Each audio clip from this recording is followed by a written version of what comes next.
Hello guys, this is your friend and we are back with a new fanfic. Which is what if Banished Naruto became the emperor with Hinata, Hanabi, and Uchiha princess in his harem part 2. And if you enjoy this fanfic then please press the like button and subscribe to my channel for more fanfic like this. And now let's start the fanfic. Konoha's delegates stood just there, as they've heard the emperor of the Second Numenor Empire, a man that has built the biggest empire and nation this world has ever seen, in just 5 years' time. He was a man of legend, someone, before whom they came to ask for his support and for him to lend his strength to them, so that land of fire could expand, for will of fire to take root in all of elemental nations. And after hearing that Naruto and his friends were actually in the empire, and have taken up the positions of power, hopes were lifted for Konoha, who had expected that they would help out their home, in hopes of returning there. Minato had believed that his own son, who would be ecstatic to see his real family alive and well, would be more than happy to assist him. Konoha has made grand plans of exploiting the empire for their own needs, forgetting that the rulers of the said empire may not be as gullible as easy to trick as they may think. They had thought that the emperor will be on their side instantly, helping the noble and just cause of Konoha, assisting the legendary Yellow Flash and 4th Hokage in his trials. They were wrong, for the man that now sat on the imperial throne, the man that had forged this land of kingdoms, principalities, tribes and nations, constantly warring with one another, into the mightiest and most powerful empire this man has known, he was a man that knew of Konoha and its deep-rooted and hidden agendas all too well. After all, he himself once was a part in their schemes and plots, one that was discarded having long served its purpose, forgotten forever, assumed to have completely expired beyond his original purpose. And even when Konoha had heard of him again, they believed that he would have forgotten and forgiven them, and would play a part in their grand plans, also that he could return back to Konoha, as Minato, his wife, children and everyone else thought. But Naruto Pendragon, adopted son of Uther Pendragon, titled Lightbringer, Emperor of Second Numenor Empire and Lion of the West, did not forget anything, and he forgiven nothing to Konoha.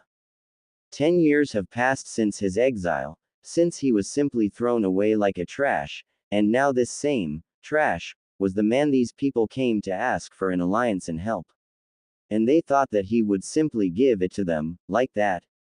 Well, they were in for quite a surprise, since Naruto was no longer that gullible loud idiot, but a man of great power, with greatest of responsibilities of making his empire prosper, protect its inhabitants and the kingdoms he is charged with defending. He was now the most powerful man in the world, and in all right, he could have simply expelled Konoha out of here, invaded their lands and destroyed the High no Kuni. Hell, his own Shadow Guard and Watchers, a special night elven organization, tasked with internal protection of the empire, could have destroyed Konoha within a matter of weeks. However, Naruto didn't do it, not because he was merciful, or because he had forgiven them, no.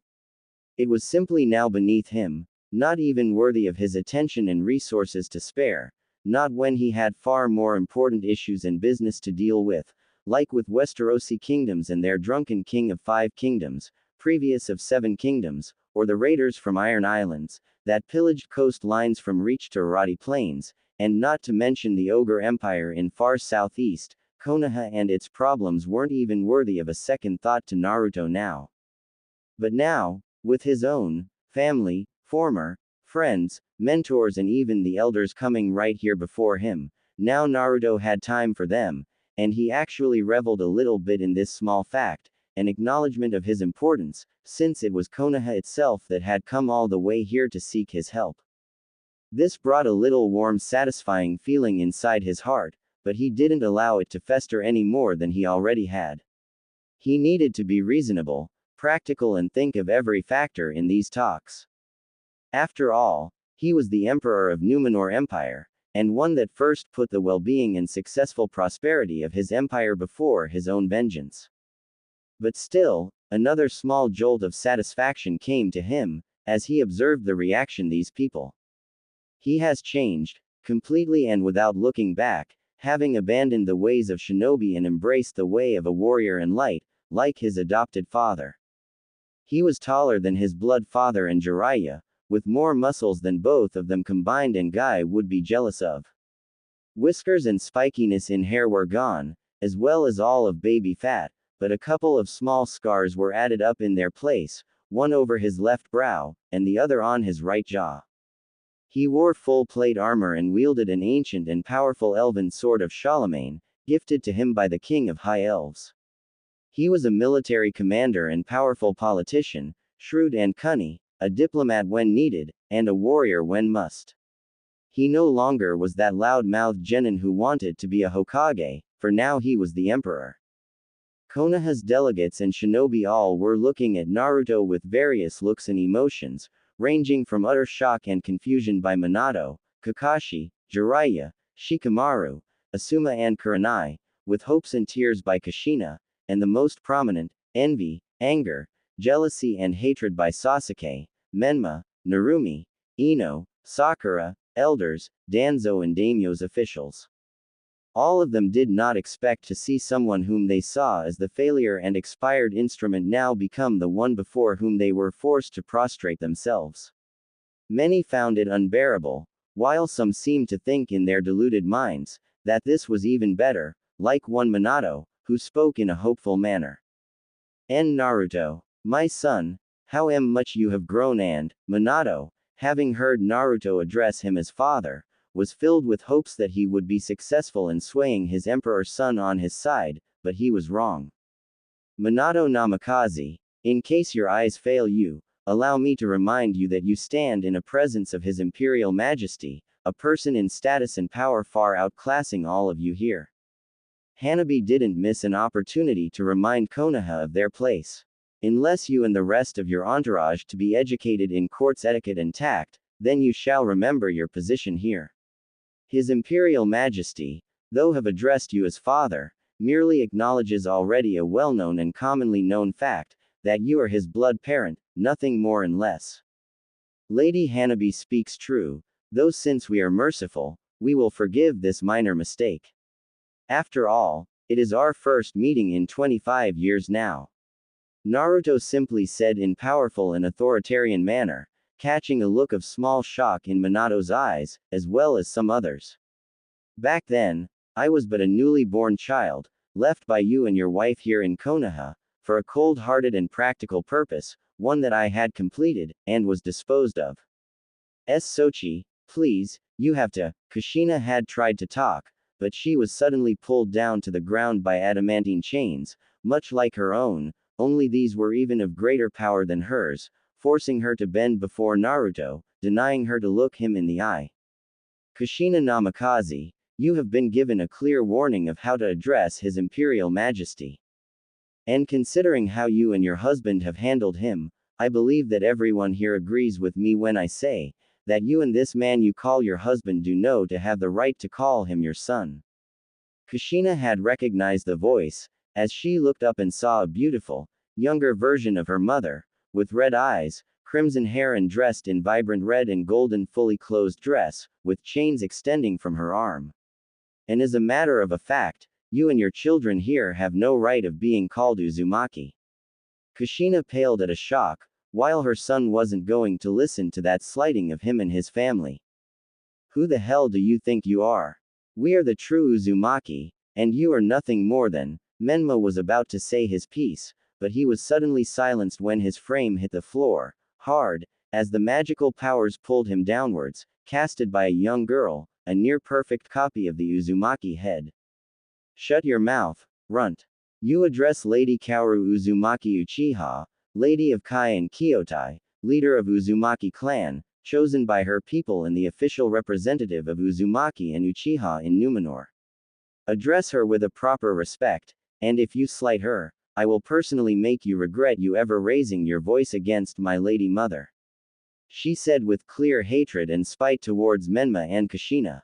Your daughter's fierce loyalty and desire to protect your honor are an impressive sight to behold, Lady Kaoru.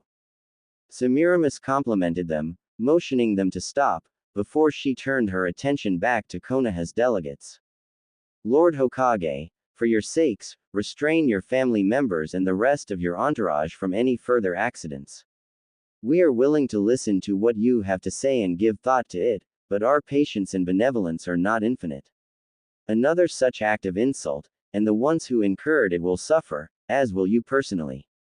Semiramis, much like her imperial husband, wasn't going to let Konoha just act like they were in charge here. Oh, of course, your imperial majesty. I ask for your forgiveness, and there will be no further incidents. Minato quickly gathered his own composure, as did most of the others, save for Sasuke, Kiba and Sakura, who kept glaring at him. If there won't be any slights like that, then you are free to state your business to us in our court. I may have missed the beginning, but I believe that you have come here to ask for something. Naruto noted out, as his put his sword on his right side, holding by the tip of the hilt. So, what message did Fire Daimyo instruct you to carry here? Our Lord Daimyo has sent us with a proposition to your Imperial Majesty.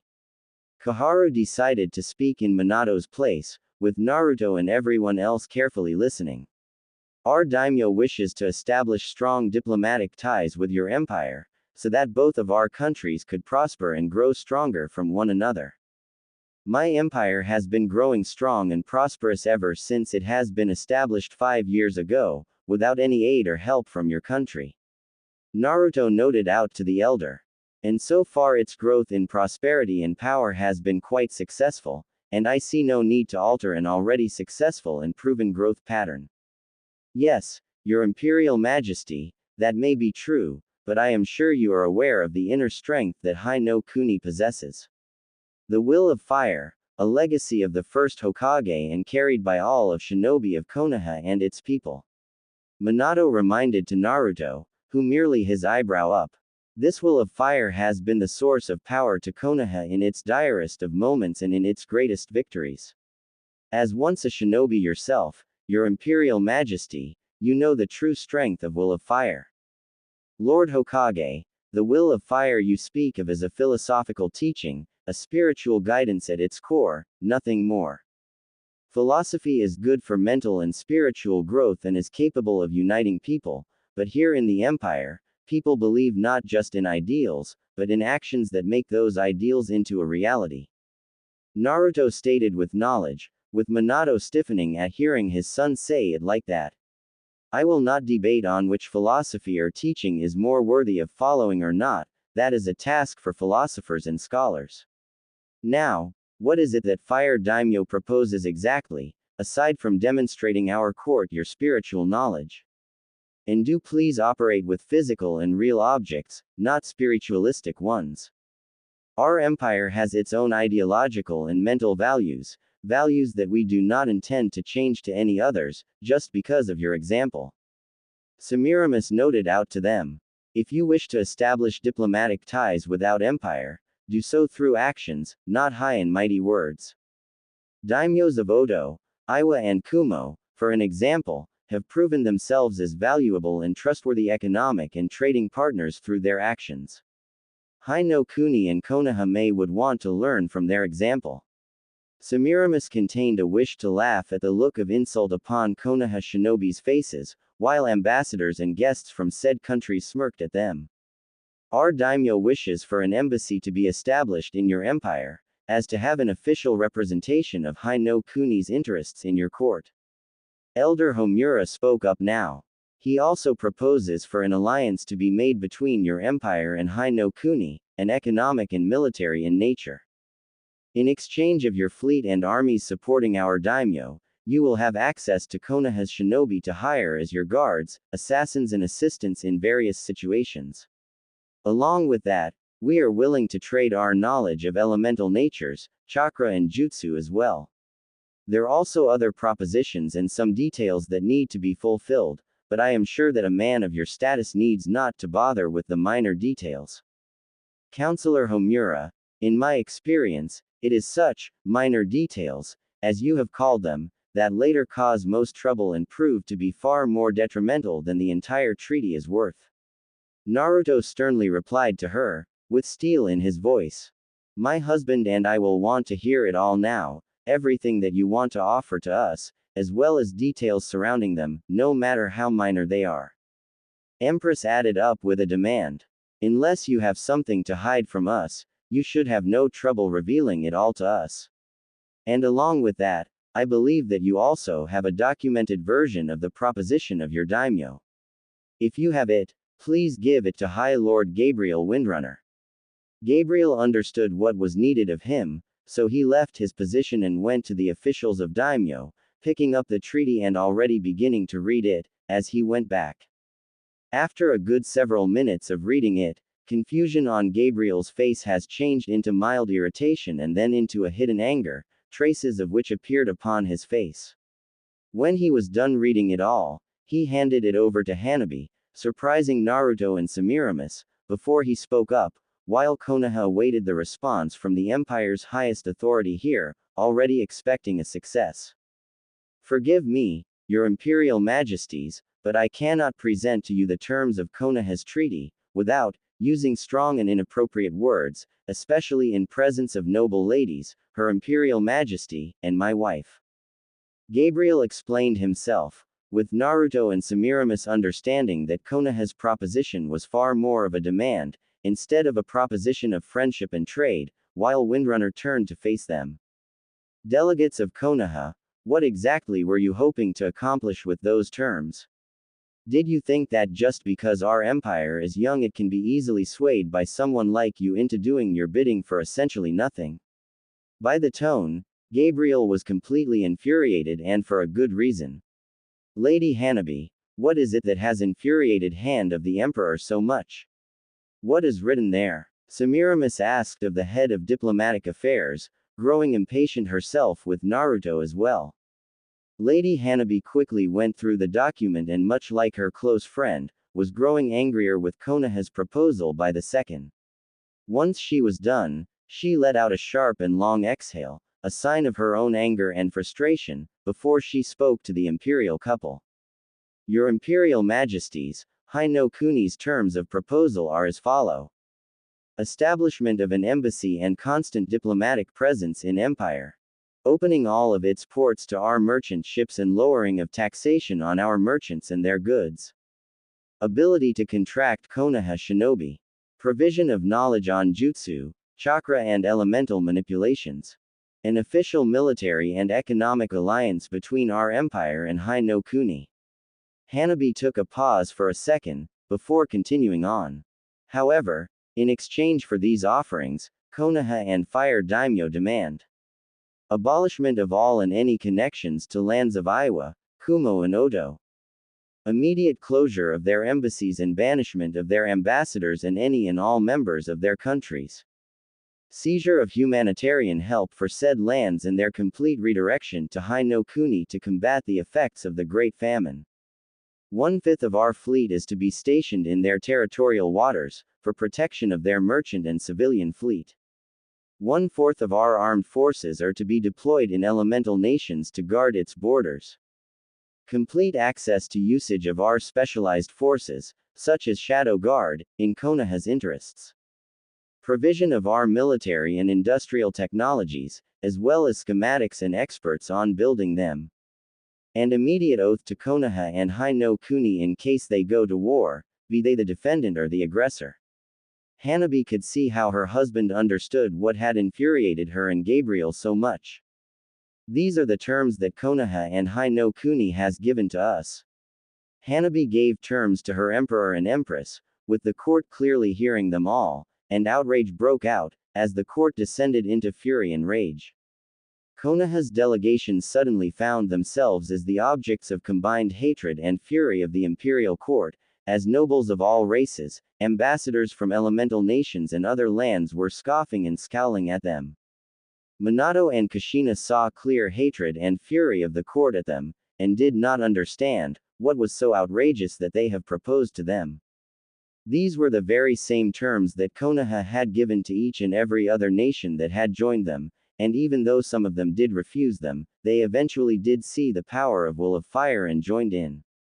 But here, imperial nobility, ambassadors and all others, they simply scoffed at them all and spoke out in outrage and fury towards them.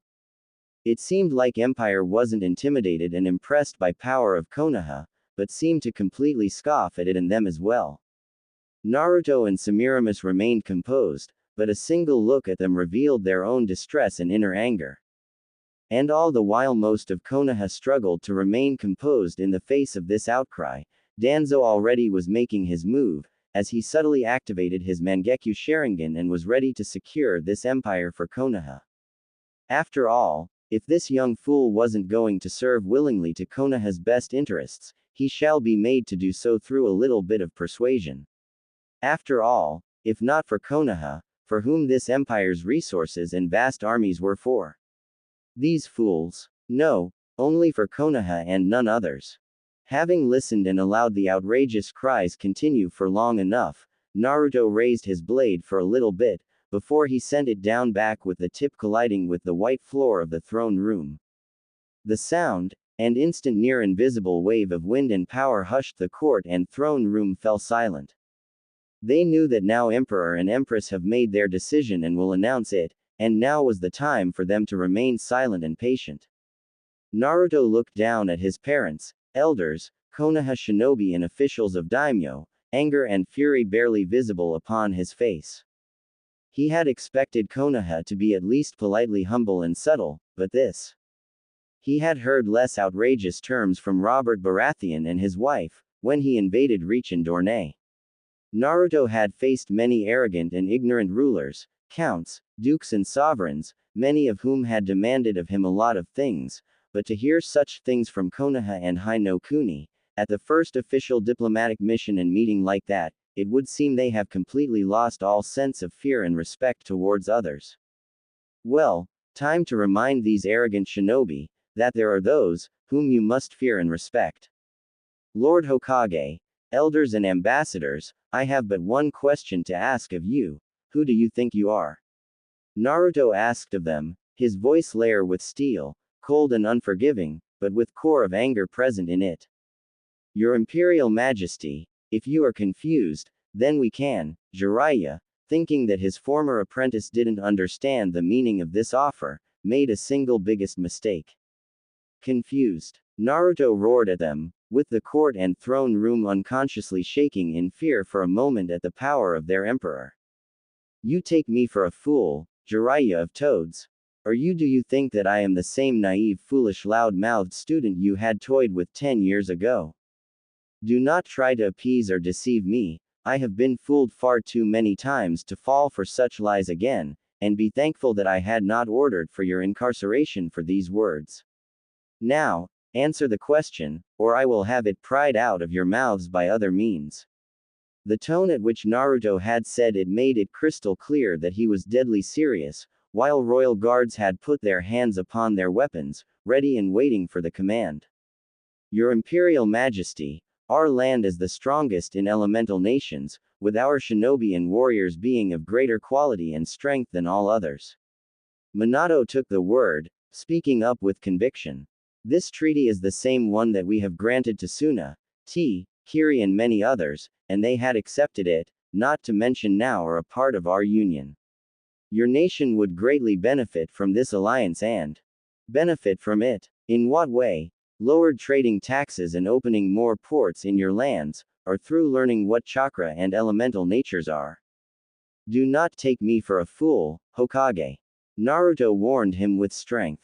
Do you think that learning what we already know from Uchihas, Uzumaki and others is of any worth to us? Or that 6 new ports and lowered taxations will make up for the economic losses in severing the trade with 2 biggest importers of rich ores, metals and building materials on your continent? And do you think that we would ever commit a great portion of our fleets, armies and our specialized troops, just for your shinobi, who are 1,000 miles away from the closest port in my empire? Naruto roared at them in that last one, with even Semiramis flinching a little at this one, which was something rarely seen even by her own kin. Why, your Imperial Majesty, perhaps a more detailed and private explanation of RT terms would see clarify some. Minato had tried to play his hand on this one, to get a chance to personally talk to Naruto and explain everything to him, to get him see his way, but it was far too late. In public or in private, our answer will be the one and the same, Minato Namikaze. Naruto said with power, as he and his wife rose up from their seats and walked closer to the court. This empire, this nation was founded in flames of war, where rivers of blood flew on hundreds of battlefields and countless lives were lost on daily basis, all in the name of few and their greed, arrogance and lust for power. They would betray the lives of their men and women, friends and loyal retainers in a matter of second, just to gain momentary profit and small measure of questionable valuables. I have taken a sacred vow before you all, that I would make those days perish and to have this empire standing as a beacon of justice, loyalty and righteousness, where loyalty is rewarded, and traitors are sought and punished. Naruto looked at Sasuke, who was still seething with hatred, while most of Konoha trembled. And now, Daimyo of Hai no Kuni has sent you, Konoha shinobi, here, in hopes that I would make the same choice as all those other kings, lords and sovereigns before me. He believes that I would be willing to give up long-forged partnerships and friendships with more honest and honorable rulers, and that I would send sons and daughters of this empire just to die for a foreign ruler and his ambitions. Well, Konoha, you may return to your liege lord and inform him that Second Numenor Empire will never agree to the terms he has presented, not today, in 5, 10 or 100 years. We will never ally ourselves with the man that rewards traitors, and punishes those who are loyal and righteous to the cause. And for this insult, in assuming that we would reject our partners for him, by imperial decree, I order the complete withdrawal of Phoenix Trading Company and its assets from Hai no Kuni and their so-called allies. Naruto turned to the president of the Phoenix Company, a high elf with short black hair and dressed in black and red, and ambassadors from Northern Alliance. Lord Halen, any and all monetary and physical losses during the withdrawal will be compensated from Royal Treasury. You have my word on that. I need no further guarantees, Your Imperial Majesty. Phoenix Trading Company shall withdraw our merchants, trading posts and all our assets within 3 weeks, as per your command. High Elf bowed before his Emperor and Empress. Ambassadors Lao, Kei and Yakushi, I remember the offer of expanding trading relations between our respectable nations, as well as opening a permanent trading office and representation of Phoenix Trading Company. We are open to further negotiations on this matter, so contact with Lady Hanabi and Lord Halen, so that we may discuss this matter in full details. Naruto saw how the ambassadors beamed with success and bowed before the Emperor and Empress.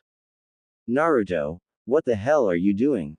Jiraiya, having had enough, decided that it was enough time for the politeness, and decided to make it personal. You would so openly forsake your home in times of need, and ally yourself with them. Don't you know that they are allies and minions of Orochimaru, and you would openly help them like that? This is an outrage, you. Sir Arthur Dane, Sir Alaric Redsun, take this man, gag him and escort him out of here. Old Toad Sage clearly has forgotten his place and needs to be reminded of it, so please be kind as to introduce him to Lady Maiev Shadowsong and her watchers, as well as the cells.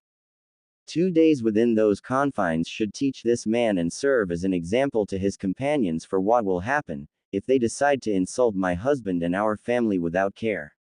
Semiramis commanded to the royal guards, with a tall man with 2 swords and full armor and a high elf, dressed in paladin armor and with a war hammer of dwarven work, turned around and bowed the Empress, before heading towards the man. Jiraiya had tried to resist the arrest, even trying to fight against the 2 royal guards, but they weren't chosen of the Emperor and Empress without a reason. A single spell of light from Alaric, and Jiraiya found his knees failing him and falling onto the ground, as special shackles closed up on his wrists and he was dragged out of the room, with Konoha's shinobi looking at this with an outrage, but also fear. As Jiraiya was out of the room and the royal guards quickly rejoined them, Naruto spoke up again. Another outrageous act upon your part, delegates, and fate of your companion will be a mercy compared to the next punishment. Naruto promised them, you and your guards are restricted to the port quarter and you will be under constant monitoring of watchers and city guards. Should you try and leave you will be escorted back. Try a second time and you will be escorted into the gallows. Force your way, and you will leave the port quarter in a coffin. You will leave Numenor City in 4 days, with the next ship heading for Hai no Kuni. Now, be gone, your audience is over. Naruto commanded to them. I believe you should reconsider this rash decision, your Imperial Majesty. Danzo spoke in his usual manner, getting an eye contact with Naruto and using his Kotoamatsukami on him in that same instant. After all, you do care for the betterment of Konoha, Naruto Uzumaki, do you not? Danzo let out a small satisfied smile, knowing that this empire was as good as his now, with Naruto blinking a couple of times, as if something was in his eyes. Unfortunately for Danzo, he has greatly underestimated empire and its emperor, along with people that has surrounded himself with. While in Eastern continent, only select few could feel how a person casts a jutsu or genjutsu. In the West, magi, shinobi, watchers and many others have developed several supplementary techniques that allowed to sense out the casting of a spell, jutsu or a visual genjutsu of the highest caliber. What is on the East a hidden genjutsu technique, was like a thundering monastery bell for all of royal guards, noble lords and ladies, hidden watchers and shadow guards, along with emperor and empress, and their bodyguards. Royal guards immediately drew out their weapons, as the city guards in the throne room also took up the positions for a battle, shielding the court. Neji and Tenten instantly were at Empress and Emperor's sides, with Gabriel and Verisa already drawing out their weapons. Semiramis instantly understood what befell her husband and dispelled the genjutsu the second she sensed it, much to Danzo's shock, while all of Konoha was oblivious and didn't understand what was going on. Naruto, the second he felt the genjutsu lifted off him, looked in concerned eyes of Hanabi and Semiramis, nodding to his empress, signifying that he was well now. The next second, Naruto's furious voice thundered through the halls of palace. You insolent mongrels! You dare not only to insult me and my entire empire with this treaty, but you have the gall to use a genjutsu upon me to bend me to your will! Exclamation mark. Watchers, seize all of Konoha's delegates, have them shackled and thrown into the twilight cells. The next instant the entire delegation of Konoha was surrounded by Heian night elves, dressed in black armor, covering their body and faces, with black cloaks coming to the floor from their shoulder plates, already proceeding to shackle and seize shinobi of Konoha and its ambassadors. And have this war hawk and Sasuke Uchiha interrogated and searched with extreme prejudice, spare no expense or method to get to the truth of this matter. Inform Lady Maev and Anko Mitarashi, that they have full carte blanche on this. Danzo was struggling with the two night elves when they restrained him, but once shackles were placed on him and all of chakra was blocked off him. His bandages were ripped out from his covered eye and his arm, along with restraints on it, revealing the full arm of Sharingans, with face of Hashirama on the shoulder of his artificial arm, and a Sharingan in his right eye socket. Minato and the rest of Konoha looked at Danzo with utter shock and bewilderment, while Sasuke was seething with anger and rage and was trying to get out of the hold of watchers and kill Danzo. Court looked at Danzo with utter disgust and did not even hide it, with sneers, snarls and clear fury upon him and the rest of Konoha.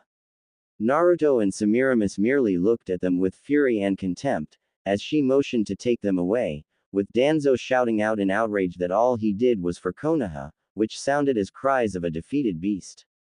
Unfortunately for everyone, the moment the shackles have closed up on Sakura's wrists, the spell put on her by Hanabi had been dispelled by the effects of the shackles. And the moment that spell was lifted, Sakura shouted out loud. Naruto, you ungrateful bastard! You should have long been dead, and this place belongs to Sasuke-kun by his right of an elite, and you'll be kissing my feet before I bash your skull into nothing. This Empress, Hanabi, all of those bitches will service him, only a shame that ugly fat bitch Hinata was dumb enough to die because of a worthless demon like you and, Sakura shouted out, as she was being dragged out of the throne room, until. Wait. Thundering voice of Naruto stopped the watchers and everyone in their track. Bring her here. Naruto commanded slowly and with power, with the watchers knowing who he wanted to see, and they dragged Sakura right before his feet, past the royal guards and put her on her knees before him, as Naruto's face and eyes, filled with utter fury, anger and rage, locked on the now shaking Pinkett. None dare to insult the imperial family, threaten them, and most importantly, no one dares to insult the memory of my beloved and get away from it without being punished. Naruto said with cold, barely contained fury, as he looked in the eyes of the watchers and gave a command. Cut her tongue out of her mouth and cauterize the wound without an anesthetic. Make her watch the interrogation of her beloved Sasuke Uchiha, and after that, make sure that neither her foul mouth, nor her hands are capable of spewing dirt upon others. Sakura paled as she heard her sentence, with one of the watchers promptly gauging her and getting her out of the place, with the rest of the lot. All of court and throne room fell silent for a moment, and none dared to speak against the emperor and his order. They knew that it was cruel, unethical even, but he was fully in his right, and it was not just a sentence for a foul-mouthed woman, no. This was a message, clear as crystal diamond and more powerful than simple words. Naruto was a ruler, a powerful emperor, and one that really did good for his people, having once made Eriador great again, greater than ever before. However, while his heart is kind and intentions are benevolent towards his friends and subjects, to those that seek to undermine his people, exploit his kindness and smirch his and Numenor's name with dirt, he'll be vengeful and merciless.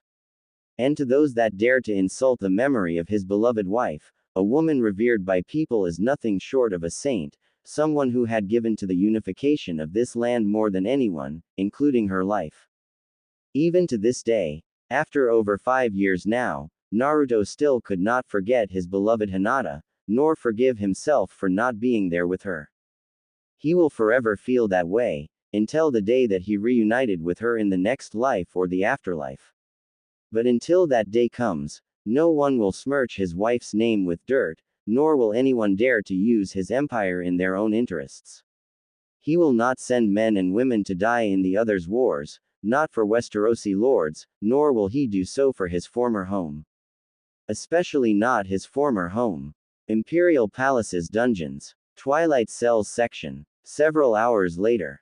The Twilight Cells were exactly what they sounded like, embodying the endless void of darkness, so thick and strong, that not even drops of water could get through. Cells made of the black rock, with ebonite-like metal being the material of the cells. Some of the more daring shinobi tried to break out of the cell through either force, or with the lock picks, but to no avail or success, since the Twilight Cells are designed not just to house prisoners, but to prevent their escape by the means of engineering and magic combined, magic that only watchers patrolling the area knew here. And nothing escaped the gazes of those men and women, for they were trained to even see with their eyes closed.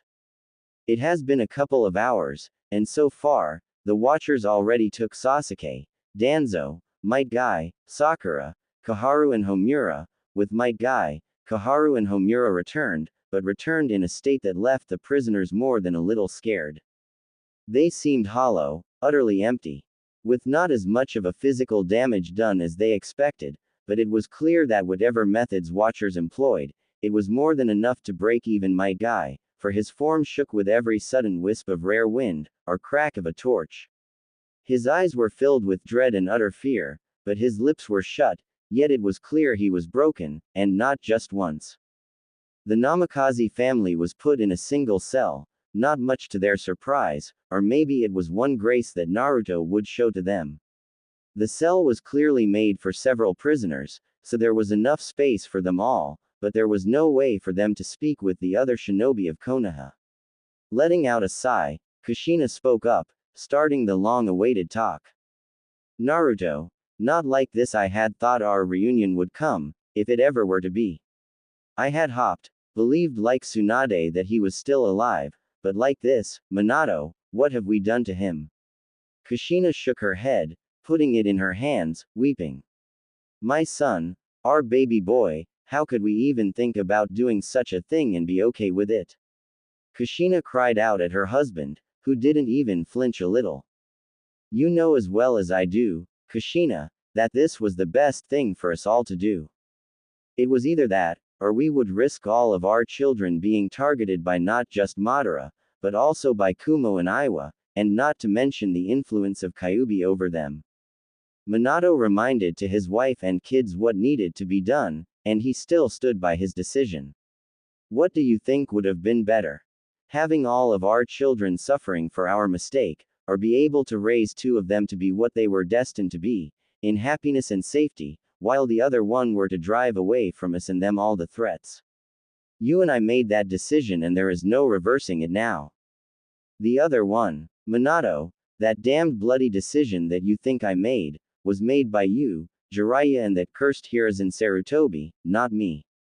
I was in a damned coma after the childbirth and extraction of Kyuubi, not mention battling Madara. Have you forgotten how you told me that my Naruto had died during the attack, that he took the soul of the Kyuubi with him? Exclamation mark quote. Kushina shouted in outrage at her husband. You knew, that damned frog and that Hokage, all of you knew, that I would never have allowed you to abandon my son, whom I didn't even hold in my hands. You lied to me, and only 14 years later did I find out the truth about my Sochi. You stole away from me my child, our child. And all for what? To protect our children from Madara, Iwa and all others. You are a yellow flash of Konoha, for crying out loud, the man that had killed thousands of shinobi in mere hours. And Konoha is filled with powerful shinobi, all of whom together had stopped the Kyuubi. No, you didn't sacrifice our son just to protect Menma and Narumi. No, I know why you did it, Minato. You know nothing, Kushina. I did it for the betterment of us in Konoha. Minato defended himself before his wife. Oh for hell, shut up about your betterment of Konoha, for a minute. You threw away our son, because you didn't see our son in Naruto anymore. Kushina accused him, with Minato shutting up at this one.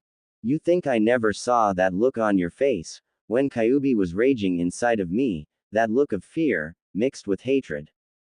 Oh, I remember it very well, Minato, so well, that just before I fell into coma, the last thing I saw was the very same look of yours, casted right at our baby. And it was far more intense and avid. You didn't see Naruto there, you saw Kyuubi instead of him, that's why you threw him away, didn't you? Minato didn't say a thing, as he continued thinking over this situation and trying to find a way out, as well as not daring to face his wife and the truth.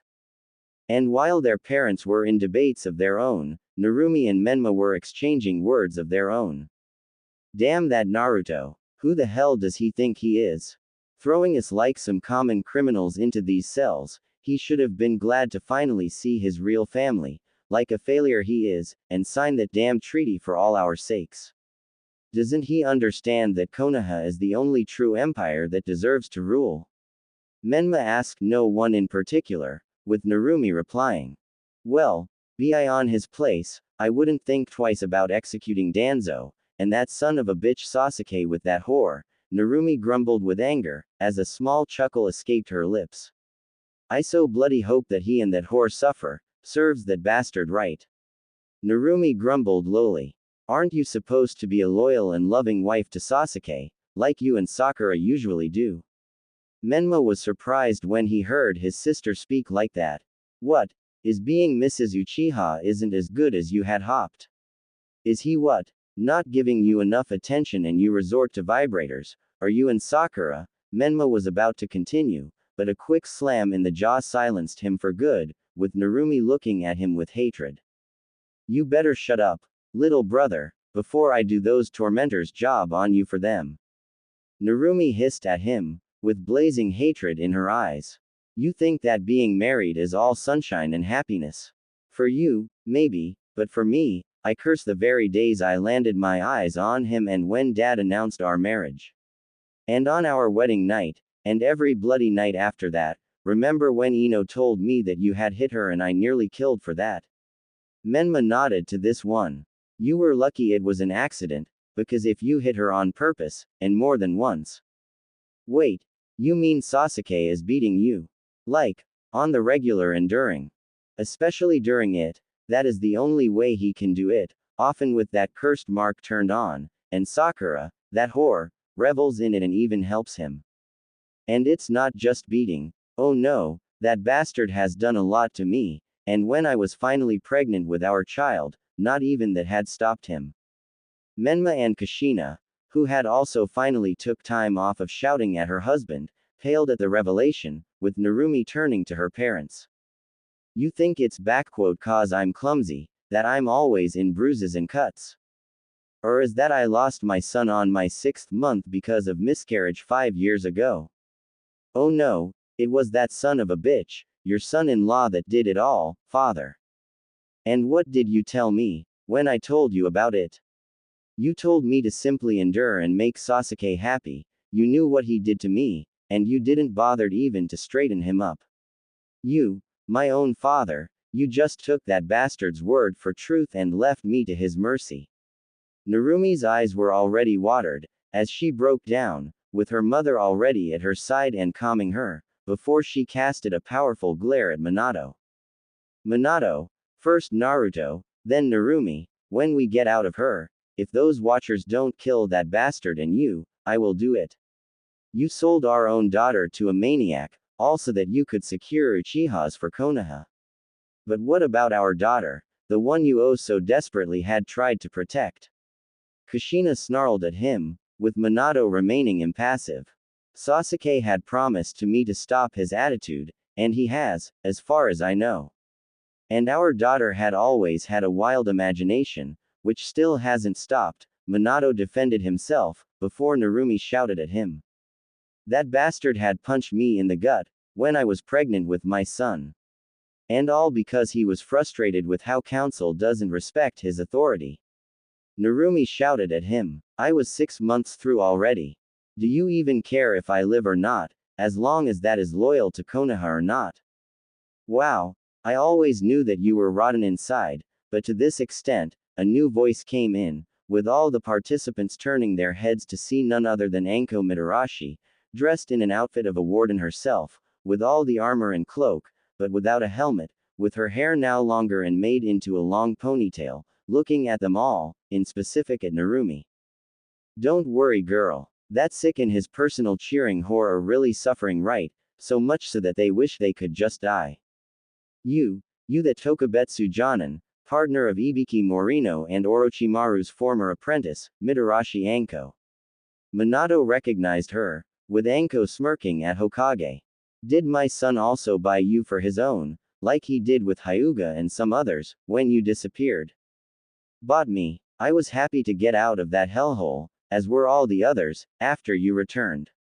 Anko countered. His Imperial Majesty had offered me a pretty title, lands and enough money for life, but I refused, and after I heard of Watchers and what they do, I just couldn't resist joining in. I mean, who wouldn't? High payment, premium equipment, top of the class training, insurance that covers everything, from death at tooth infection to sudden destruction of your house by a goblin rocket, and on top it all off, a chance to learn from the Night Elf Watchers the true art of torturing. Did you know that them lot had been doing what I love to do for 10,000 years straight? Wicked, but if I wasn't on that train the moment I saw what my now chief does on daily basis. Needless to say, I proved to be one damn enthusiastic and successful Watcher interrogator. Anko, I know that things weren't all well for you in Konoha, but if you just managed to get my son a message from me, Minato wanted to sway Anko on his side, but it proven to be useless. Ah, sorry there, Lord, but not only is my payment here way higher than in Konoha, but here, they got lots of real friends and a good life, and His Imperial Majesty did everything to get that cursed mark off me and helped with rehabilitation. He is like a little brother, so caring and reliable. Anko smiled kindly, before her smile turned into a wicked one. Alright ladies, time to grab on the new meat. Get me mother-daughter duo out of here, the red-eyed ravenet with those nice legs and great rack, bearded asshole with a smoke in his mouth, pine-assed lazy bun and that perverted virgin with a boner for frogs. Watchers went to the cells, opening them up and dragging the needed people out of them. And careful with that frog boner, he is a legit super pervert, and will do anything to get a panty shot. Not to mention his sadomasochistic tendencies, considering how much women in Konoha beat his in hot springs and he still came back, several times a day at times. Then it is probably a good thing Mistress Maev orders as to wear all this armor and cloak, Mistress Anko. Her aide replied to it, with Anko nodding to this, putting back her helmet. Yeah, it certainly is. Plus it's damn comfy in here as well. Good thing she cares for her subordinates wearing a comfortable uniform. Alright ladies, bring the abused girl in nice rack into 12th cabinet and the rest in 13th cabinet. Anko ordered out, as they went ahead towards the places, with Kushina tugging Anko and stopping her. Please, Anko, I beg you, don't hurt my daughter. I'll take whatever punishment she was ordered to. Anko simply pushed Kushina's hand away and motioned them to move, while she went to the 12th cabinet with Narumi and Kurenai, closing behind her. And nobody even was able to see a dim light, coming from the smallest space between the door and floor. Imperial Gardens. Meanwhile, Gardens of Hinata. This was to be Naruto's present to his first love on their 5th anniversary together, something that Hinata had always wanted to have in their palace. A place, filled with life, flowers and untainted beauty, where she and Naruto could find solitude, to spend time together just for themselves, away from the prying eyes and important matters. A place, where time and matters would not touch them, where Hinata would bring their daughter to play with, their little Himawari. If only Hinata had not answered the call of House of Latrua, she and Himawari would enjoy this place, the gift that Naruto had been preparing for his wife and daughter. But in the end, Hinata never saw this small marvel, this small private world that Naruto had prepared for her. Instead, Naruto and Semiramis with her dragons have made a new garden elsewhere, a garden of ashes and fire, as some call it, right where his beloved had lost her life, and their daughter had lost her mother. Nowadays, Naruto would come in this place in need of finding privacy and to be with his own thoughts, to think of things and remember what had happened. Along with that, he would let the hardened and strong facade of the emperor fall for a little bit and reveal a person, scarred and changed by wars, campaigns, still mourning the loss of his beloved, and happily spending every moment with his children here, along with his wives in a moment of peace. Now was not such moment, for Naruto and Semiramis were waiting for their guests to arrive. And so they did, as a small portal opened up, and from it walked out Kurenai, Narumi and Anko. Naruto let outside a small smile, as he spoke up. Sorry for the little delay and that little spectacle, but it is hardly the time for them to know of our little bond. Naruto smiled to them, with Narumi and Kurenai smiling back to him. Plus Konoha really did piss me off with all this. I'll say, I thought that you were going to kill Minato right there in the spot. Narumi commented with a chuckle. And thanks for getting me out of the cell for a bit. It was starting to get really tense in there. Any time, little sister. Naruto said with care and love to his dear little sister, before bringing her in the embrace, warm and caring. I missed you, Narumi. I missed you too, big brother. Narumi allowed her own facade to fall down and her true nature came out, as she answered to her brother's embrace with her own, with tears of happiness falling down having reunited with her beloved sibling. For most, seeing an emperor hugging a daughter of 4th Hokage and his wife, a container for Kyuubi and a wife to his former rival from the times now ignored and forgotten by many, would have been something of a shock. But to Narumi Namikaze, this was a meeting she was longing for a long time, as it has been over a year since she talked with Naruto in person, and this waiting was hard for her. Especially considering in the fact that Narumi was not like her family and Konoha in a simple, yet completely defying aspect of her character. Narumi, since her childhood, was always one of those children with the curiosity and the need to ask the age-old question, what is right and what was wrong. Growing up in a seemingly loving and caring environment, she and her brother were shaped up by their father to make both of them able to control Kyuubi's power, as well as being loyal and loving towards their homeland, Konoha. Control over Kyuubi, loyalty to family and Konoha, expanding over the natural talents and gifts that they received. Those were the main cornerstones in their upbringing. And while Menma took to it all like a fish to the water, Narumi was always more curious and interested in details, so she questioned all that her mind could grasp. Initially, it was seen as a positive thing by her father and mother, a child eager to learn more from her parents.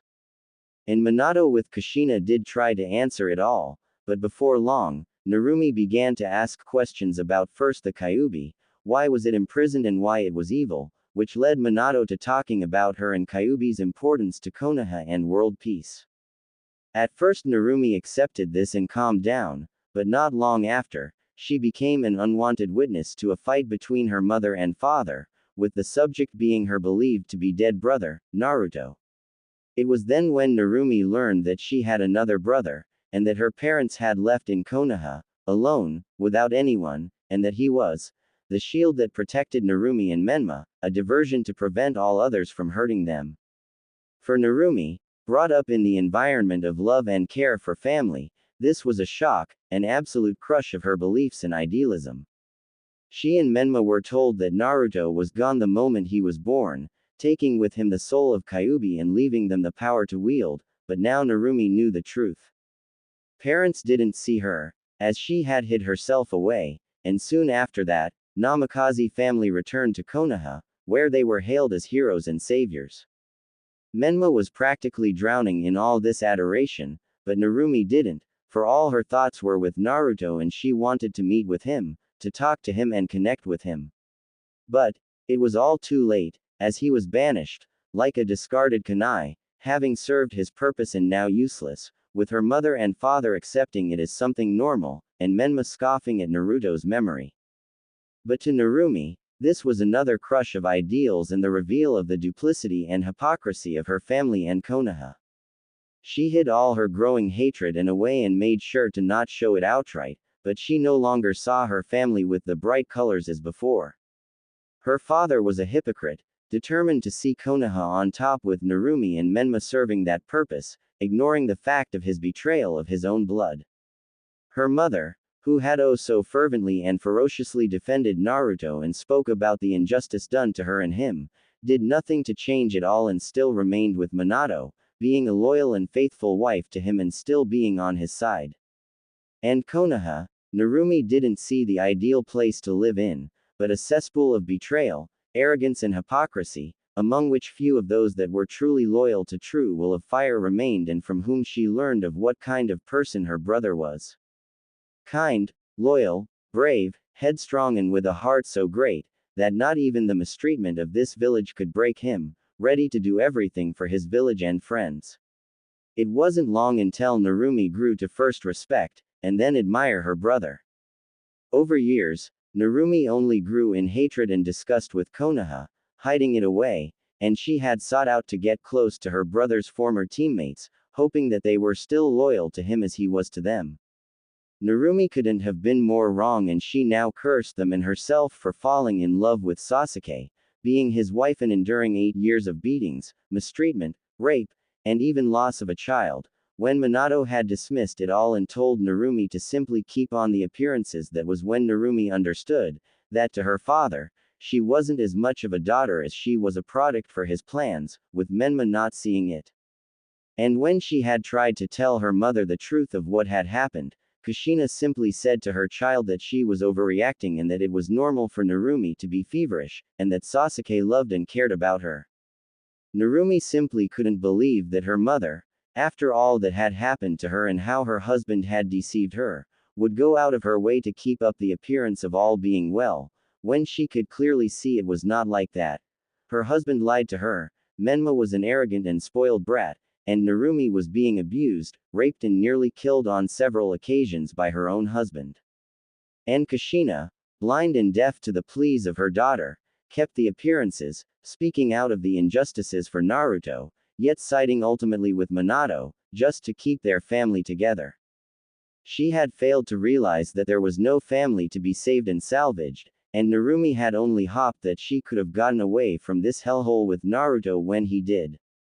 And suddenly, 3 years ago, just a month after her miscarriage, Kurenai Uehi had approached her and told Narumi that there were still some people that saw the injustice and corruption towards Naruto and how rotten fourth Hokage was, and even if they were hidden away, they were there, with Kurenai being one of them, and they had someone very powerful who supported them from shadows.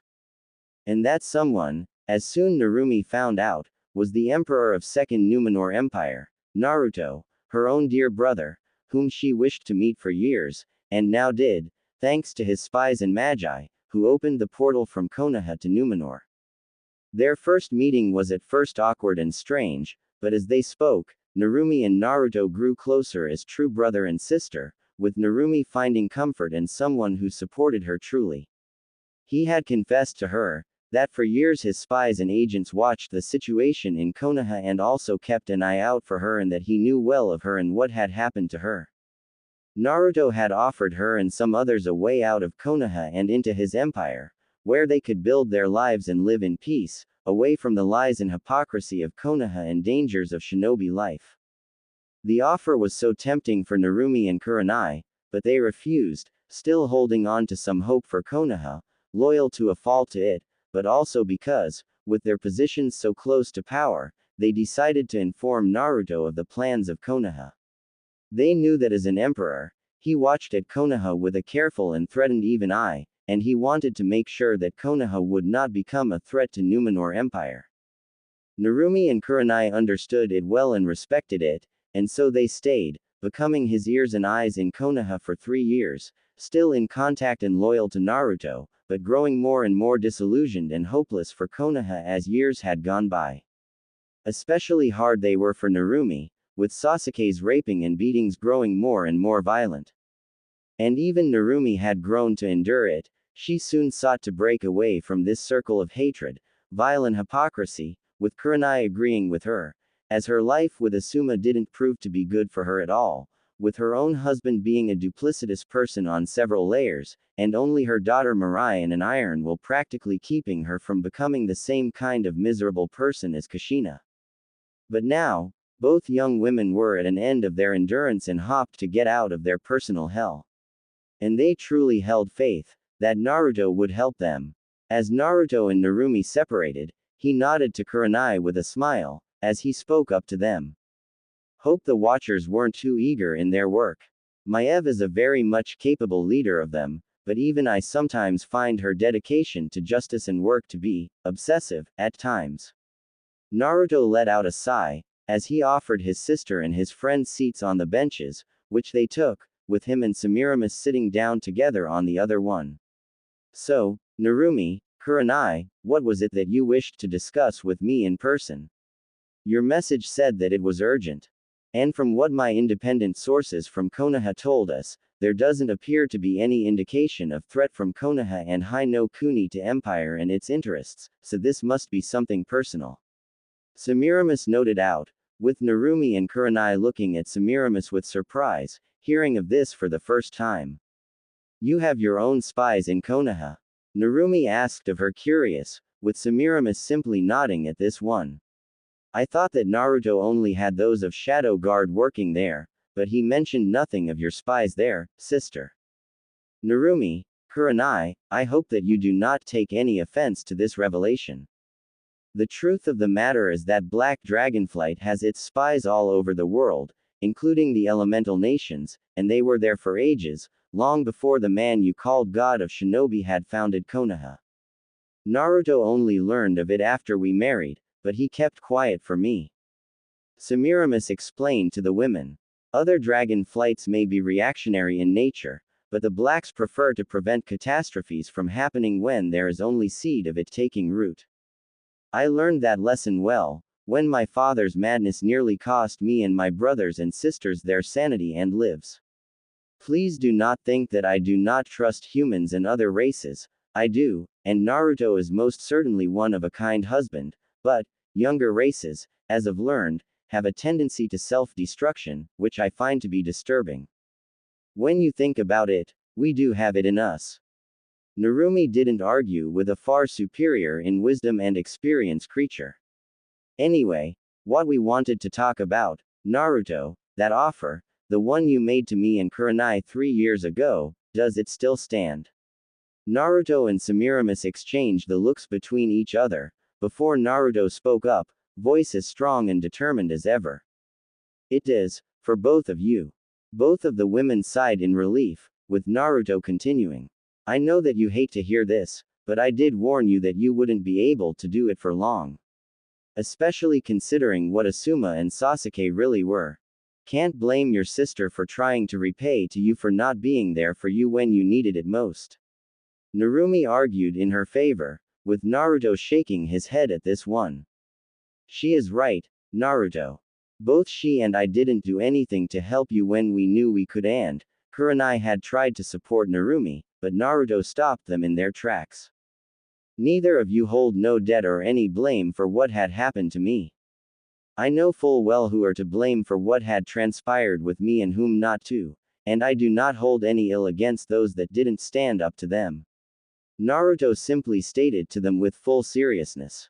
And I won't hear any more of your guilt and reasoning. I am getting you out of Konoha for good, and since you now want it, that just makes it a bit easier to do, especially with a blunder that Konoha had just made in here. I know for a fact that it wasn't father's idea to use that genjutsu on you. All he and others had wanted was to get on your and others' good side and make you sway the emperor on Konoha's side. Narumi informed Naruto and Semiramis. It could have been Sasuke, sure, but after what I and others saw with Danzo. That genjutsu was Danzo's handwork, Koto Amatsukami of Shisui Uchiha. Suddenly, from the trees appeared a royal guard, wearing a lighter variant of their armor, with a white katana at his side, with his face being closed by helmet, which muffled his voice a bit. Over 17 years ago, Danzo had orchestrated the destruction of Clan Uchiha, having manipulated Third Hokage and Council into isolating them and provoking them into a rebellion. All of that was so that he could gain the Sharingan and Mangekyo Sharingan, one of which he placed in his right eye socket. His Imperial Majesty was well informed of this for a long time, and I have warned him of the possibility of Danzo using Koto Amatsukami on him. To which my dear wife and Empress, along with all of my Imperial Royal Guards, were most ready. Naruto noted out to them all. Still, I did expect that the moment Minato and others hear about me and my friends being here, odds would be in favor of them manipulating me to their favor. Wouldn't be the first time someone had tried that card on me, and I suspect it won't be the last. Anyway, Anko, what measures have been taken with Danzo? Lady Maev had ordered a complete suppression upon his chakra, surgical removal of that arm and the Sharingan in his eye. After that, he was subjected to our usual program of interrogation and questioning, the usual stuff. Anko replied simply to her emperor. From what the interrogators found out, that arm was transplanted to him with the help of Orochimaru, in order for Danzo to control some strange visual jutsu of Sharingan, which could grant him an immortality of sorts. Izanagi, a genjutsu casted upon oneself at the cost of the casting eye. It rewrites the laws of reality for a limited time, allowing for a person to live after being killed. The guard informed Naruto and Semiramis, as well as others. It is a forbidden among Uchiha's jutsu, among both the eastern and western clans. There are even special punishments for usage of this jutsu, as it is capable of easily corrupting with the illusions of invincibility its users. However, what Danzo has done, there is only one punishment for his crimes and what he had attempted today, and that is death. Semiramis said with strength and no compromises in her voice, turning to Anko. Is Danzo being interrogated still? Yup. By Lady Maev herself in attendance, and it seems like old Sneaky Snake has a lot of secrets to reveal to us, and he isn't through yet. He did try to use some suicidal fuinjutsu to take himself and half the palace with him when we first brought him to question, but good thing that Kaoru had allowed a couple of her people in the Watchers, so the crisis was averted.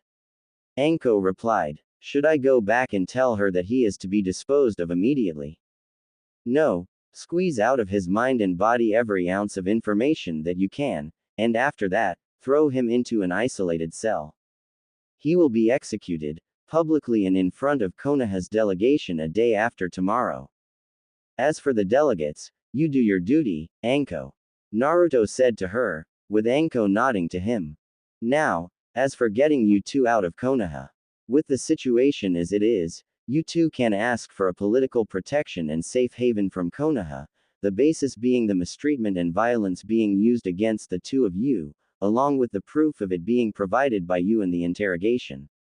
With those at hand, Konoha and Hai no Kuni won't be able to pressure me or Numenor Empire into giving you back, and with what Danzo pulled out here, they should consider themselves lucky with getting out of this hellhole so easily. Kurenai, I remember that you now have a daughter, and she is also welcomed in here, my mages, and will take care of the getting her into the Empire. Naruto, there is something I would like to ask you to do. Narumi spoke up to her brother, with Naruto nodding to her.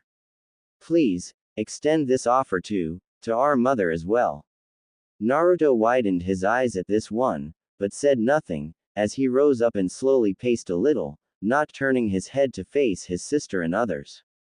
Kushina Namikaze, she was a very touchy subject for both of the siblings to talk about, with both being biased towards her in their own way.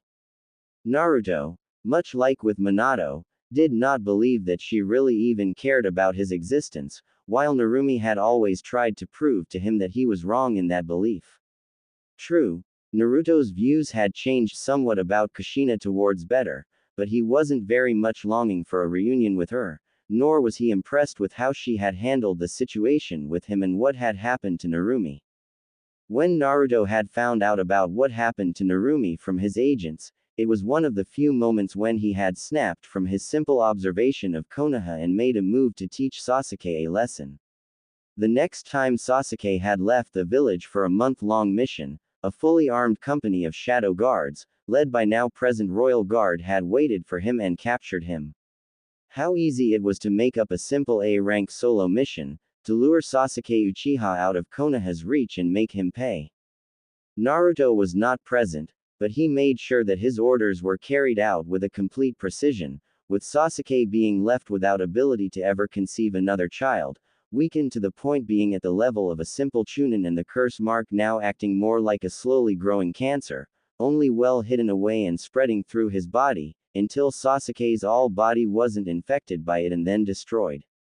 It wouldn't be long now, miracles of magic and secrets learned from Orochimaru it. None knew what had happened with Sasuke, but when he returned, it was clear that he was no longer the mighty Uchiha elite that he was once, though none had dared to speak otherwise. And no one knew that Sasuke Uchiha was already a walking dead man, aside from Naruto. Naruto stopped pacing around and looked at the small patch of flowers in front of him, until he spoke up.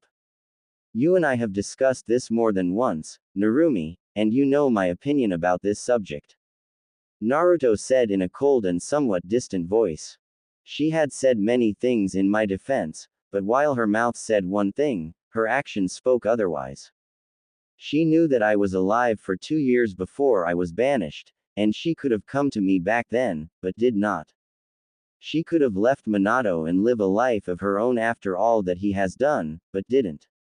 She heard all the rumors and stories about your mistreatment by Sasuke, especially from you, and what she did. Naruto said with strength and fire in his eyes. Narumi, I can understand your desire to help your mother, but after all that had happened, do you really think that she deserves this mercy? Naruto, I know how much you despise and even hate, I can understand that too. But you also need to understand that for her, our family is all that she has left. Narumi argued with him. She had lost her own clan, most of her friends, and much more. Our father was there for her and with her for decades, and she had raised me and Menma, all in hopes of having something that she had lost: family. And to keep that family alive, she would go to any lengths. The family that she so wishes to have and protect has long fallen apart, and she knows it. Naruto argued back to his sister. Menma, arrogant brat that abuses his position of a hero, with Ino and that second wife of his indulging him.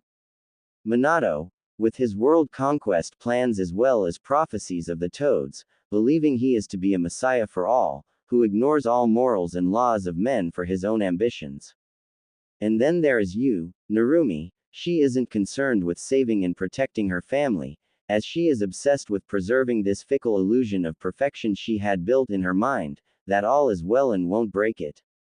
And even though she had heard what you said back in the cell, do you really think that she will do anything to protect you? Naruto asked of his sister, surprising her. All of our cameras are outfitted with listening and observing spells, making sure to prevent escapes from being plotted. Semiramis answered on the silent question for her husband, before turning to face her husband herself. Naruto, my love, I know and understand your resentment towards your mother, and I had faced the same, as you know. And while my mother had refused to listen to reason, her madness was by my father and his powers. I think that your mother may yet be redeemed. She was honest and sincere in her desire to be with you and in protecting you, and while her actions may speak otherwise, deep down she must understand that her current life can't very well continue for long. I do not know why she still keeps on the appearances, but I do know that there are those people, that in acts of desperation and to preserve even a ghostly appearance of their well-being, they will go so far as to ignore even the obvious. They are so desperate, that are unable to see that this illusion has become their own torment, and will not see the ways out of that twisted circle, unless someone shows it to them directly. You know that, do you not, my love? Naruto, I do not ask you to forgive and accept her, but, for the sake of your sister and for me, please. Semiramis knew that her husband may have his moments of rashness and fury, but even he can be swayed when need be, and she knew how to do so. Naruto looked at his wife for a few long moments, before turning away from them for a bit and thinking to himself about it all. As much as he may have despised Kushina, he could not ignore the reasoning of his sister and wife. In desperation, people will wear whatever mask to hide away their scars and to protect themselves from the harsh and cruel reality. He himself has done so for years in Konoha, and Kushina appeared to be the same way, only even worse in her case, considering that Minato was possibly the only close person ever to her, with her family also being all that she had for herself. Even though she had suffered so much cruelty, deceit and more, Naruto wouldn't pass to his father to influence her through their connection, as well as her own desperation for making things right for her family, or the majority of it. After all, sacrificing him did secure Narumi and Menma, from a practical point of view. Still, Kushina's desire to ignore all the wrong in front of her and dismiss it was troubling, but was he not the same way? He was, but what she did with Narumi, it was something that he could not ever ignore nor forgive, for hurting his sister like that, by letting her delusions take over her mind like that. He won't forgive her so easily, nor will he ever forget, but, maybe. Letting out a sigh, Naruto turned back them and spoke up. Anko, arrange for Narumi and Kushina a time alone in one of the cabinets in dungeons. Anko nodded to him, with Naruto turning to his sister. Break the news to her. Tell her that if she really wants to, she can stay here, in Numenor. However, should she use her position to help out Hai no Kuni or Konoha in any way, I will not be merciful towards her, not after all that had happened. Explain it to her, sister, because I don't think that I am yet ready to speak with her, without hurting her. Narumi smiled to Naruto and nodded to him. Itachi, please escort our guests to a dining room. I imagine that they did not have their supper. Itachi nodded to Naruto and led Narumi and Kurenai through the gardens, while Anko teleported back into the twilight cells, with Naruto sitting back on the bench with his wife, shaking his head. You knew exactly what to say to me, just to make me think, didn't you? Naruto looked at his smiling wife, who merely shrugged at the suggestion, but did not lose her smile one bit. Well, it is my duty as your wife to sometimes rain wisdom and mercy upon you, my love. And with how stubborn you can be at times, it is no wonder that I require additional help with you.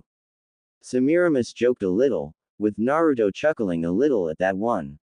Naruto, you know that it is only for the better to give Kushina a chance, let her see that there is life without Minato and Menma, without desperation and half-insane denial. A life without a mask, the one that you had always wanted for yourself. I know, Semiramis. But, sometimes the masks grow onto your skins and become inseparable from your real face. I remember how badly it was with me, when Uther just took me in. Naruto sighed as he remembered, before he turned to look in his wife's eyes. Tell me, why did you side with Narumi this time? When I first told you of how she acted, you were almost furious enough to turn back in your dragon form and go to Konoha and have words with her, but now. Let it be known, that I do admit that I am prone of letting lose my temper, at times. Semiramis admitted, though with the smallest of blushes. But, with what Narumi had told me and everything that had happened with us, I couldn't stop thinking about Kushina's situation and comparing it with what had happened with my mother. Semiramis grew a little sad, before Naruto had hugged his wife caringly, remembering how bad it was for his wife to face against her. I remember how kind and caring she was, but also how very devoted to my father she was as well. So devoted and loyal, that his way was the only one for her, a blinding loyalty with desperation, the same one as with Kushina. And whenever I think about it, I can't stop thinking that if I had been more proactive, if I had showed her the wrong Neltharion had committed, and then perhaps she wouldn't have gone mad and done so much wrong. Perhaps, I could have avoided it altogether, instead of dealing with it just a few years ago. I see where you are coming from, Semiramis. Naruto sighed, holding his wife close to him. I'll give Narumi a chance, and if Kushina agrees, then maybe I'll change my opinion of her, but do not bet on it so easily. Semiramis simply chuckled at this one, while Naruto softly put a hand upon her belly. And how does our little baby girl doing? Is she already making her presence known? You know as well as I do that she is still too early for that. Semiramis simply shook her head at this. You remember when I was having our first child, Naruto. I may have shortened the process of pregnancy with my physiology, but it still took 6 months for him to come to life, and now I am barely through the first one. I know, but you know how I get with our children, do you not? Naruto smiled to Semiramis, with merely laughed, recalling just what a soft and doting father to his children Naruto was. And I still have not forgiven you, milady, for Demon's accelerated growth, Naruto half-jokingly stated to her, with Semiramis pouting a little and puffing up her cheeks as she answered to him. It is not my fault that children of dragons and humans grow up so fast, and had I wanted to staunch his growth, I could only do so through magic, and we both would never do something like that. Semiramis was serious on this one, before spoke more softly to her husband. Naruto, we have consulted Alexstrasza and she confirmed that Demon's growth is natural for one of his origin, especially for a child of an aspect. His mind and body both grew without any trouble. For Dragon, Demon is still a hatchling, with the body of a grown human and a formed mind. And let us be honest, when compared to how Targaryens have called their children, dragons, our little dragon turned out to be just a marvelous child, and do not even dare to deny it. I would never. Whom do you take me for? Naruto chuckled at this one with his wife. I think I'm just sad that I saw our son grow up so fast. Just some 8 years ago I held in my arms and now he is of my height and I can't help but see in him not a small boy, but a grown man, one that already makes me proud. Is this even normal, for a father not being able to see his son as a small boy like he once was? For all parents it is sad, not just for you, but to me as well. Semiramis admitted. He has everything to be a great emperor after you, but I sometimes can't help but remember how he was just learning to make his first steps, or how he first talked to us, and now he is already out there, traveling the Westerosi kingdoms, learning of the empire and its subjects as well as doing his duty to the empire. I sincerely hope that he did not learn any bad habits from their king. Light knows that Bor has more of those than my father has prayers for each of the sins. Naruto shook his head at this one. Good thing that Alexstrasza's granddaughter is accompanying him. Those two will be alright together, 2 children of human and a dragon. Yes, Urza was very persistent to accompany Demon, almost as much as Irene with me to share you. Semiramis brought it up to her husband with a small wicked smile of her own. Young dear was always very much fond of our boy, and now, both are physically grown and beautiful, strongly connected since their childhoods. Perhaps we should prepare the court for the news of heir to the throne soon marrying the legendary Titania of Redflight. We first need to prepare them for the news of you being with a child, my beloved Empress. Naruto reminded her, with Semiramis chuckling to it. I wouldn't be surprised if the suitors for her were to show up the moment it was announced of a new princess soon being born. Remember how it was with Demon? Better not remind me of that, though now he has Urza to scare all those harlots away. Semiramis and Naruto laughed at this one.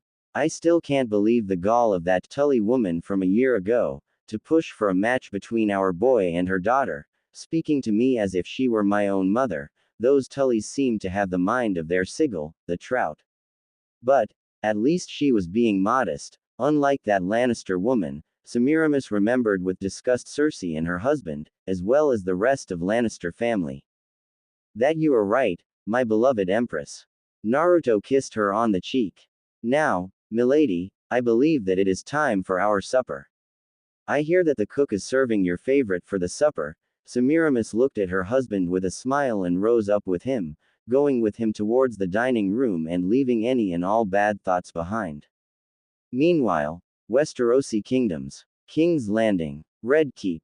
King's Landing, a proud capital of the former Seven Kingdoms, of which Reach and Dorne had been subjugated and integrated into a second Numenor Empire to the south, leaving only 5 kingdoms in the hold, without a real, complete independence.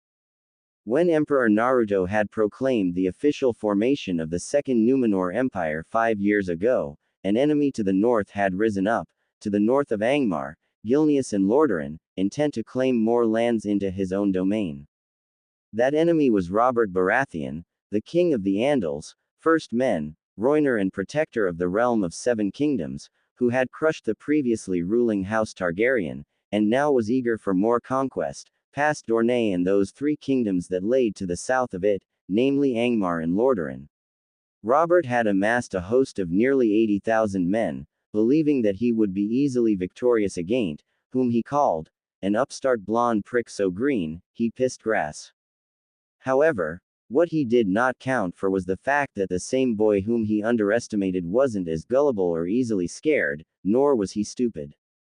Second Numenor Empire, unlike all other countries, relied on a regular army, professionally trained and equipped, stationed in parts throughout its regions and on the borders, with 5 legions, a main unit of the empire, numbering 10,000 men and women of infantry, 3,500 cavalry and 50 mages of various spheres in each legion, being stationed at the border with Dorne and Reach. Westerosi kingdoms did not hold any magical users in their ranks, being of more superstitious beliefs and conservative towards it and other races, while Numenor and Eriador had an abundance in magical users of all calibers, with Empire bringing their full might into the defense of its borders, along with other races contributing their own forces to the cause. Robert had started a war when he invaded Angmar to his direct south of Dorne, hoping to easily break through the guarding keeps and move towards Lordaeron to the west and south towards the center of the empire. However, he underestimated the strength of the legions and their commanders, all of whom were just recently blooded and tested during the Great War, along with Magi proving invaluable in supporting armies through portals or with healing.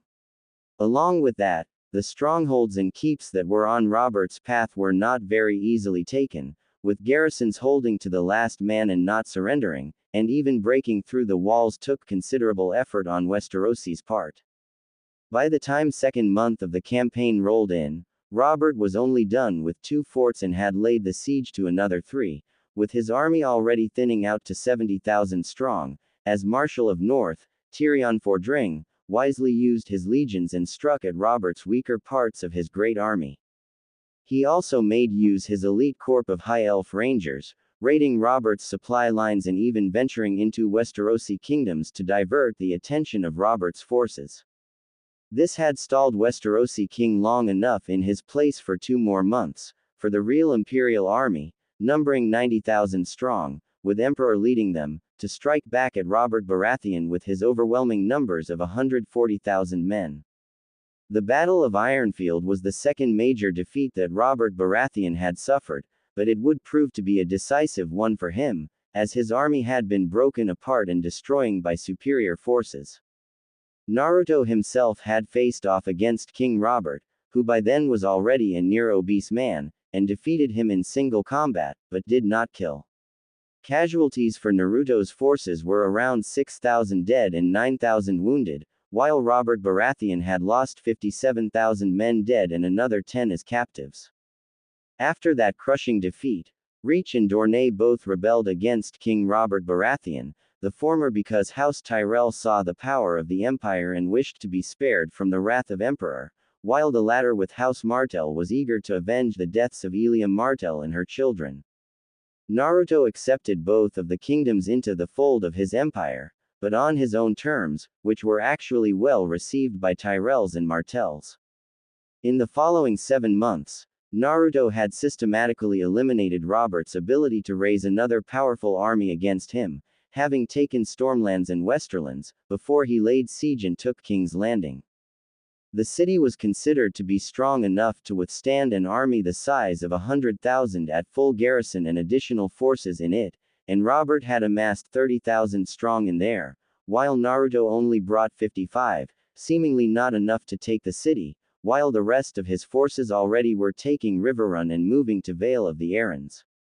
However, with him were 600 magi and 500 cannons, dwarven marvels of siege warfare, freshly transported with a full division of dwarf specialists knowing how to use them. For 5 hours those cannons and magi pummeled the landing's walls and its defenders, until King Robert hadn't decided to bring the fight to Naruto and rode out with 2/3 of his forces towards him, hoping to crush them while they were of fewer numbers, but instead of doing that, they were absolutely obliterated by the might of magi and artillery, before being finished off by Naruto's army. After that, and having been convinced by his retainers, wife in his hand, Robert sought the peace and capitulated. Naruto was considerably merciful to the invader. Reach and Dorne were integrated into the Second Numenor Empire. Westerosi kingdoms were to pay 20 million golden dragons, their main currency, and to become client states of Second Numenor Empire, with Naruto now being the Lord Protector of 5 kingdoms. A merciful outcome, which nonetheless had plunged now 5 kingdoms into an absolute hellhole of an economic crisis, making them completely dependent on the trade and relations with Empire itself, while Reach and Dorne saw a great rise in prosperity, wealth and influence as subjects to Emperor. This had caused tensions between the Westerosi kingdom's ruling dynasty and Second Numenor Empire, but the lesson was well learned and remembered, and the fact that if another war were to happen with them, they would be crushed, was not ignored. So, biting their tongues, Robert Baratheon and his wife had to now contend with the presence of Demon Pendragon, prince of the Second Numenor Empire and heir to the throne, now being here on behalf of his father, and discussing the terms of the contributions being paid to his empire, along with some other matters of significant importance. Demon, though just 8 years of old in time, was in physical sense, fully grown and having reached his physical adulthood at age of 5. He stood at the same as his father's height, possessing messy and spiky black hair and golden eyes, a face of his father, strong build and dressed in black with gold. He wore a black and gold coat over a white shirt, with pants and boots being made in similar fashion, with a sword with black handle being attached to his left side. Though he was young, as a demi-dragon, he was educated, smart and not so easily swayed to any side, possessing the will and clarity of mind, both of which were gifts of his mother and father. Trusted and loved by his subjects and his family, Demon took up the responsibilities of a prince and carried himself with dignity, with which he was now standing before the empty Iron Throne, made of 1,000 swords forged together in the flames of Aegon Targaryen's dragon.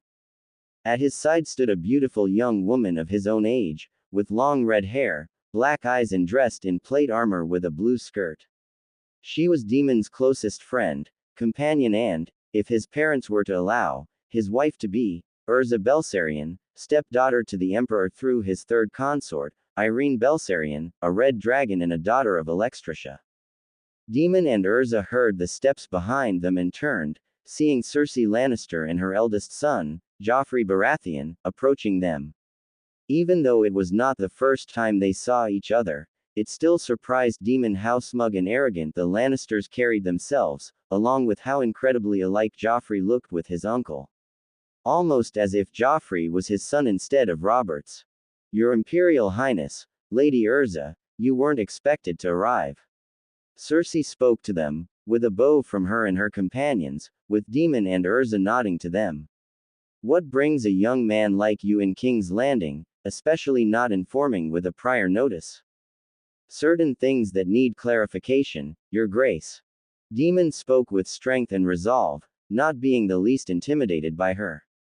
As you are well aware, since Westerosi kingdoms are the official client state of Second Numenor Empire, your realm is charged with paying war reparations, payment of which has come to a halt. Considering the fact that I was in Dorne, visiting Prince Doran, I have decided to personally investigate this sudden occurrence. Perhaps you could clarify as to why this has happened, along with other things, before I meet with your husband and small council. My husband is away on the hunt, so I doubt you will be meeting him anytime soon, and as for the debt, I am afraid I do not know why this has suddenly happened, but I do believe that it is only a temporary halt. Cersei stated to Demon, who simply nodded at this one. Are you for long to King's Landing? Perhaps I could invite you to a dinner with my children and me. I am sure a man of your standing would love to dine in company such as ours. A tempting offer, but one that I must refuse. Demon replied to Cersei, surprising her. I am here on official business, and I do plan on leaving as soon as the matter has been successfully resolved, though it would appear that I will not find much solution here. Demon said to Cersei, confusing her. Whilst I was in Dorne, certain rumors have reached me. Rumors of a civil war already being waged between your House Lannister and House Tully of Riverrun, and that King and his hand do nothing to prevent it. I believe you can understand that if such thing is happening out here, the Emperor will have to take action to stabilize this region, if King Robert Baratheon is incapable of as much. Your Imperial Highness, I can assure you that this conflict was started with Lady Catelyn Stark imprisoning my brother, Tyrion, for no good reason, and my father is trying to rescue him. I am sure that if you inform your father of this detail, Cersei, seeing a chance of swaying a young prince and his empire to the side of the Lannister, wished to use it, but was interrupted by Urza. And what about Hand of the King being attacked by your twin brother in broad daylight? I understand that your younger brother has been abducted by his wife, but still, to commit such a capital crime and get away with it. Had it been Hand of the Emperor attacked in such a manner, the attacker would lose his head within an hour, regardless of his status. Urza noted out, with Joffrey taking turn to speak. Who gave you, a peasant girl, the right to speak here? Joffrey arrogantly asked of her, with Urza not being the least intimidated. Do you even know who we are, girl? And as for that fool Stark being attacked, he brought it upon himself, by covering up for his bitch wife and denying my uncle to comply with the wishes of his superior. Your companion seems to be in need of learning some lessons of courtesy, Your Imperial Highness. To address us in such a manner is quite normal, considering that in status she is equal to me, being a recognized member of Imperial family and de facto, higher than you in status. Demon reminded, as he turned to face Joffrey. And you should properly educate your own son in matters of courtesy. With such a mouth and manner of speaking, he would not make a popular king. Ignoring the pitiful glare that Joffrey had sent him, Demon turned back towards Cersei. Now, if nothing else. Actually, Prince Demon, there is actually something that I would like to talk to you, if you have a moment. Demon decided to listen to what Cersei had to say. I believe you have already heard rumors that my eldest son is already betrothed to Sansa Stark of Winterfell, daughter of Ned Stark. Yes, I have heard about it. If you recall, 2 years ago, during the Tournament of Unification, there were talks about uniting the houses of Pendragon and Baratheon through a marriage, between your parents and my husband with my father. Cersei reminded him, While your parents in public had dismissed our proposal, it is still achievable. I can assure that if you convince your father to a match between your sister, Lady Rhys Belsarion, and my son, Prince Joffrey, the crown and Lannisters will not forget your kindness, and as you know, Lannisters always pay their debts, and such a debt will be in no need of payment, because there will be a freezing cold day in Dorne before I bring this proposal before my father. Daemon stated, with strength and resolve, surprising Cersei and Joffrey. Your Grace, if you think that I do not know what Game of Thrones is, you are sadly mistaken, and I am also very well aware that your house and father have nothing that could sway me. And I have no desire to be a part of your court games. My business here is clear and straight, and I intend to carry it through and be on my way out of here. Your Imperial Highness, the small council has assembled and is waiting for you. A servant has informed Daemon and Urza, as he came in. Good. Time to settle this matter as well as some others. Your Grace, Prince. Daemon simply nodded to them as he and Urza were on their way to the chambers of the small council. What an arrogant inhuman bastard, how dares he to talk to us like he is the king here? Joffrey nearly shouted. He and his bitch sister should be happy that I would even consider her as a match instead of that foolish Stark girl. Don't worry my lion, soon enough, he will come to see our way. Cersei assured him. His father may call himself a lion of the west and his mother is a queen of the black dragons, but he is not a full dragon, and he is a very long way from home. A lone prince, with just that little red horde to protect him, with hundreds of our swords, and 1,000 miles away from any loyal to him servants and his father, soon enough, he'll have to reconsider his decisions.